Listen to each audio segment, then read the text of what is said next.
Hey guys, I'm here to talk to you guys about my favorite baby names. It's a subject that's been coming up a lot in my friends. So, yeah. Number 10. Casper. So, I really like this name. Although I think it's not very useful due to the fact that it is related to Casper the Friendly Ghost. But I might use it.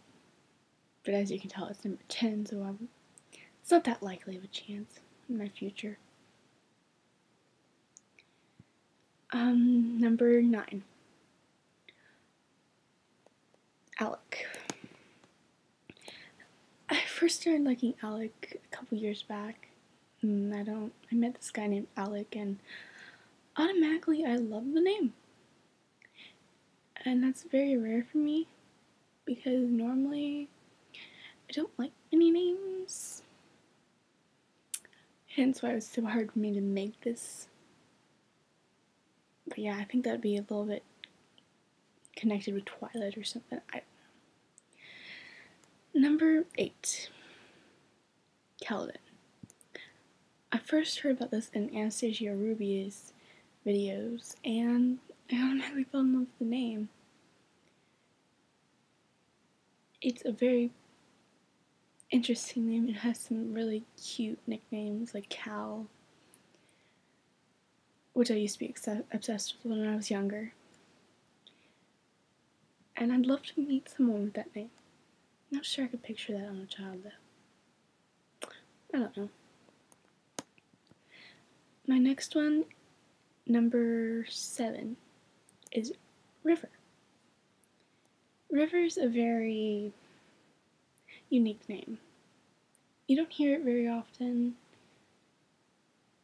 but I have met someone named River. It's a really cute name, and it sounds very manly, and I can see it on anybody of any age, so I really like it. Number 6, Xavier. Xavier is a very unique name.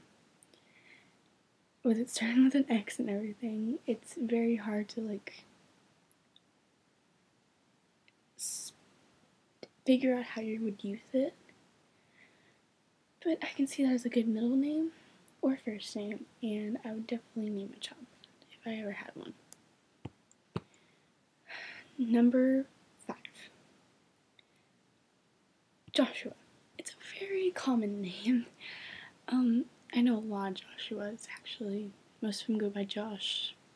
I'm not sure I'd want my kid to go by Josh, considering the Joshes I know I don't really like. But I like the name, and it's a very cute name.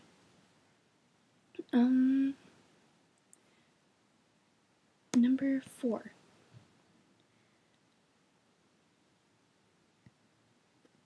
Adam. Another kind of normal name. It's a Bible name. So I don't find it that useful because everybody uses the name Adam. I wouldn't do that.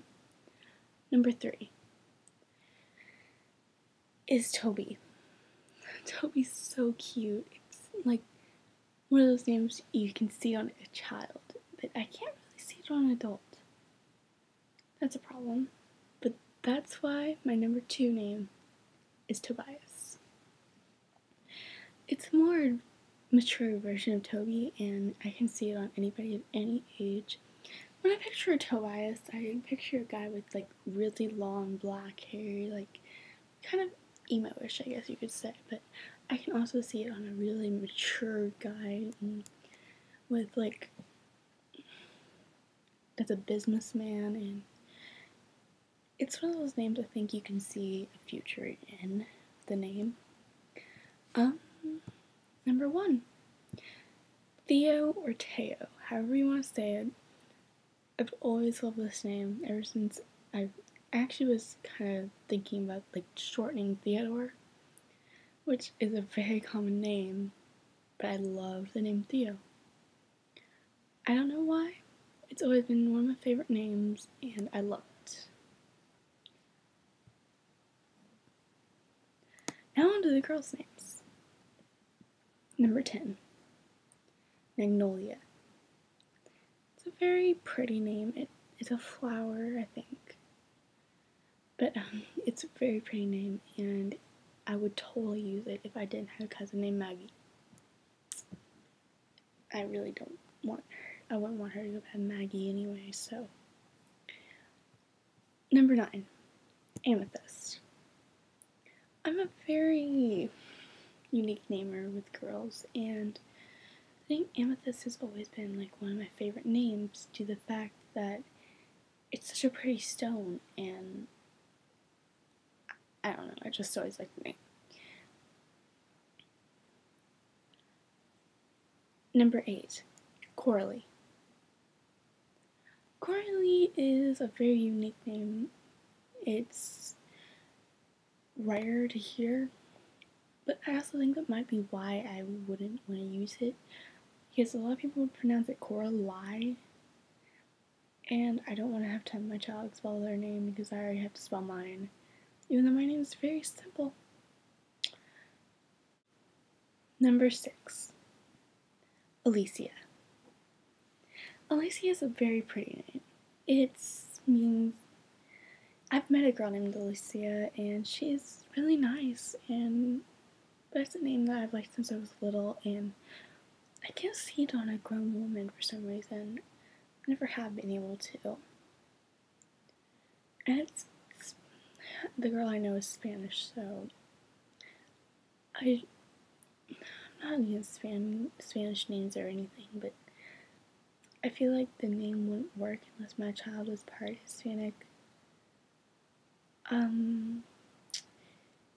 Yeah, I don't know about that name, but anyway. Number 5, Elisa. I spell with an E, L-I-S-A. I love that name because I read a book, and the first time I ever saw it, I fell in love with it. It's a very good name for a girl to use. Like if you want your daughter to have a very unique name, or you're naming her after someone named Lisa, it's a very good name to choose. Number 4, Alora. Alora is a very unique name, and I find it to be a beautiful name. And it's very not usable though because of the spelling once again. And I really would have some trouble with the idea of not being able to spell a name. Number 3, Lucille. This is a very old name. I get teased a lot because I like this name so much. But it's a very unique name anymore, and she go by Lucy, which is also one of my favorite names. But it's a very pretty name, and it shows us a bit of a vintage look, I guess you could say. Number 2, Ramona. I fell in love with this name when I read or seen, I forget which it was, Ramona and Beavis, was it? Yeah, I think this was the name of it. But yes, I love the name Ramona. It's very unique and a little bit out there, but not too far that people wouldn't know how to spell it. It's a very unique name, and I really like it. Number 1, Raven. I love, love, love, love this name, hence why it's number 1. When I picture Raven, I picture a powerful girl that won't take no for an answer. I picture this girl that she's like happy with herself and who she is, and I love this name so much. It's one of those names that I've always liked, and I probably always will.